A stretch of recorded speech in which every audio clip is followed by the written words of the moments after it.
A well-structured team not only enhances the quality of the operation, but really foster innovation and creativity. By delegating effectively, you can focus more on the core building and strategy activities that would help your business grow.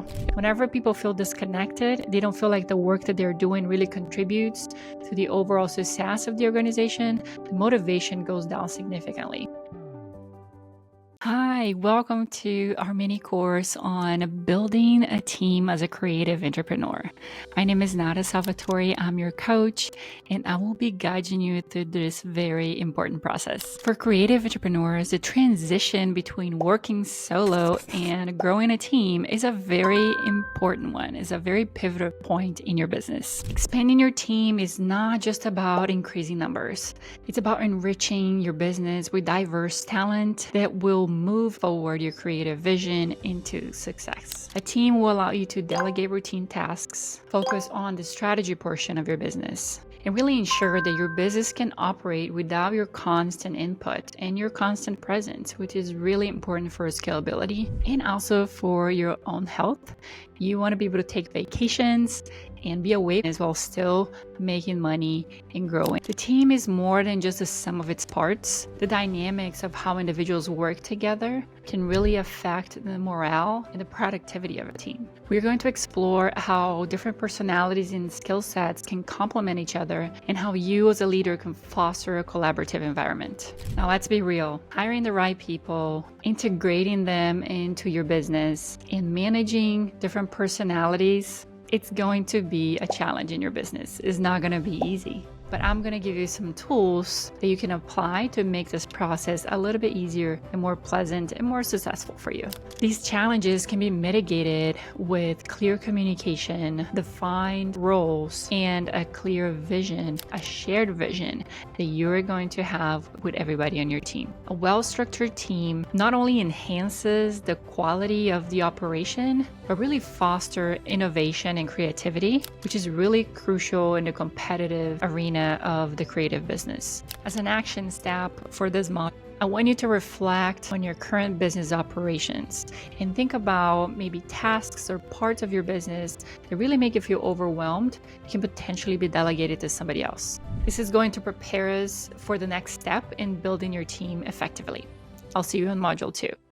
All right, in this second module, Module 2, we are going to be talking about a very important concept for you as a CEO, the concept of delegation.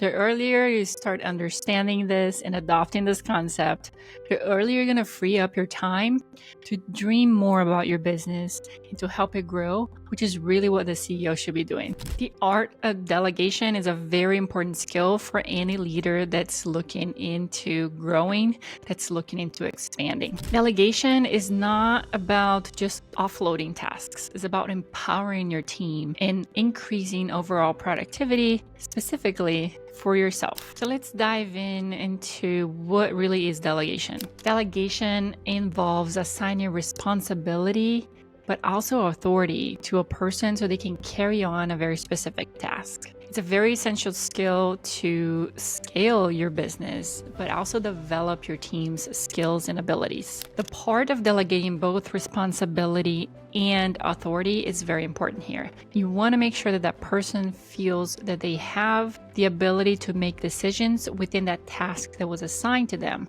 so things can move forward without your team having to constantly ask your opinion or permission about things. That's a very important concept to understand, and one that is not easy to apply, I would admit. By delegating effectively, you can focus more on the core building and strategy activities that would help your business grow. It would also help in building your team's confidence and skill level to create a more dynamic and versatile work environment. Next, let's talk about identifying specific tasks that you can delegate to your team. First, just think about tasks that are very time consuming, but also do not need your specific expertise to be completed. administrative duties, routine customer inquiries or customer communication, and some basic project management tasks are a good place to start when looking for those specific tasks. You also have to make sure that you're delegating things effectively. You have to provide the person that's going to complete the task with a very clear set of instructions, but also resources that they might need to complete the task all the way. It's also very important to match the task with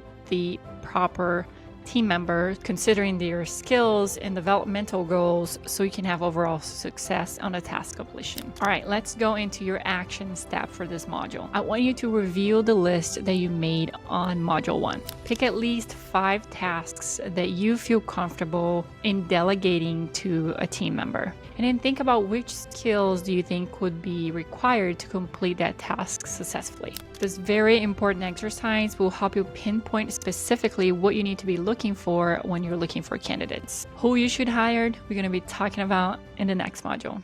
I'll see you there.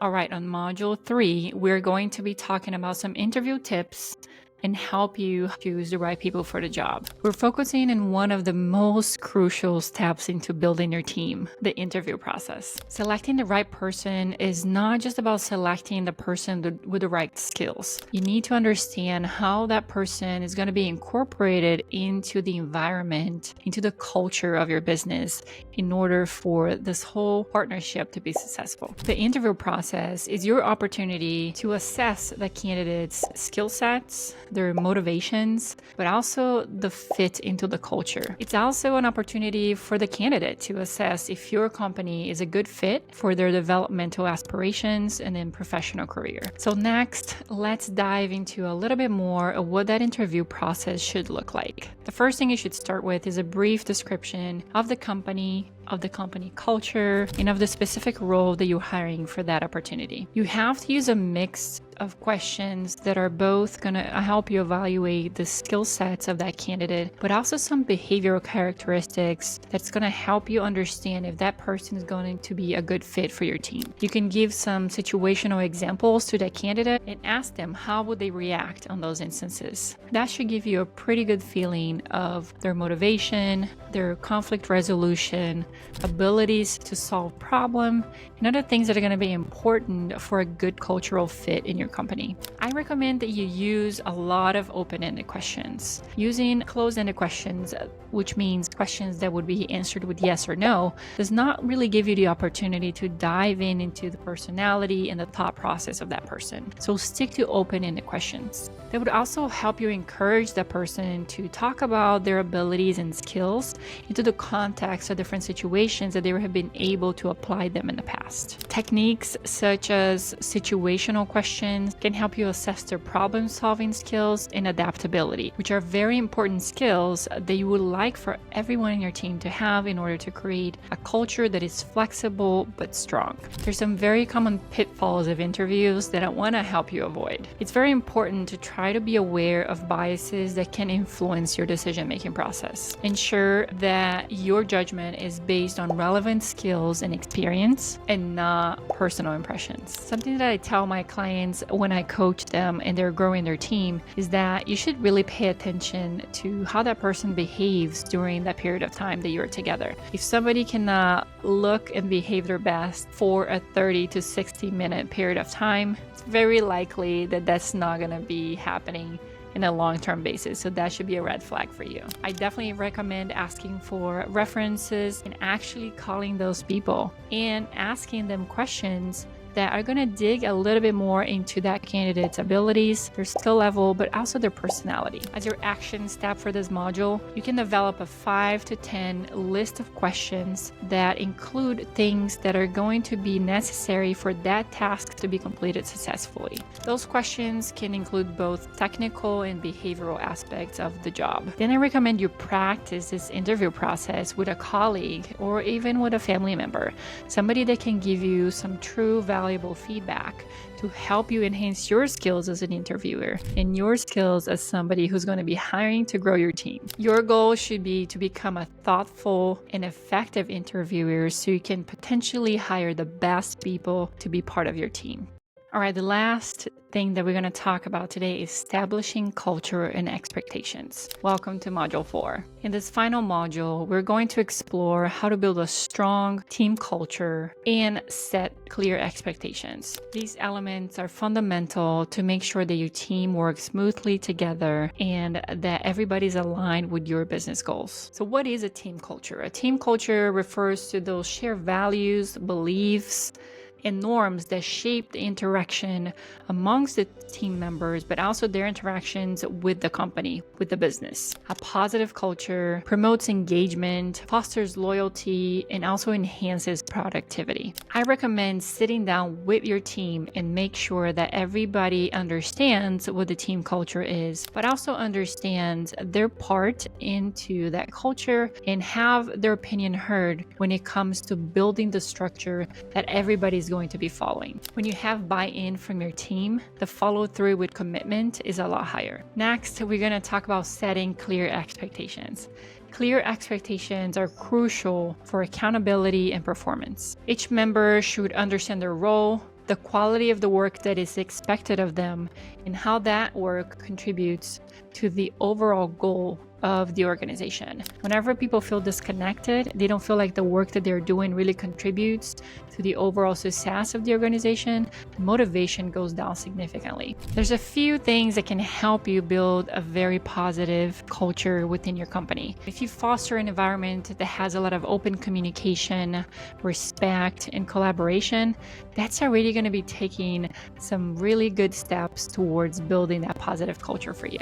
Another thing that is very important on building a positive culture is to make sure that you're celebrating successes, celebrating your team members, but also helping them understand that as a company, you're willing to learn from mistakes rather than fear them. Whenever people fear making mistakes, they're going to hide them from you. They're not going to come forward and let you know that something went wrong. So once you establish a positive culture, how do you maintain the expectations of that positive culture? One of the things that I recommend is constant touch points with your team. It can be in a form of team meeting, or it could be some one-on-one checkups with individuals, and even through performance appraisals. I rather do things a little bit more personal, and I'll be having constant touch points and check-ins with my team members to make sure that we're still on the same page. They're not feeling overwhelmed or undervalued with their work, and making sure that they still feel like they're contributing and they're part of that positive culture. Very importantly, walk the talk. Ensure that your actions and the procedures that you put in place in your company supports what that positive culture is trying to reinforce. All right, here's your action step for this module. Create a document detailing the company's core values and the expectations, the expected behaviors that you have for your team. Then you're going to share this with your team and make this a collaborative opportunity. Ask for their input and make sure that everything that is written down reflects the positive culture that they believe it's part of the company. Also make sure that you have very clear job descriptions for each one of the roles in your company. That becomes very important in sustaining that positive culture. Again, clear expectations and clear communication are always great practices in a successful organization. I hope this mini course in building your team as a creative entrepreneur really gave you some good tools to start applying things right away in building your team and evolving as a CEO and expanding your empire. I'm so excited for you. If you want more education from me, hop over to accidentalceo.co, and that's where I offer more one-on-one coaching for all my clients and some more long-term courses. I hope to see you there.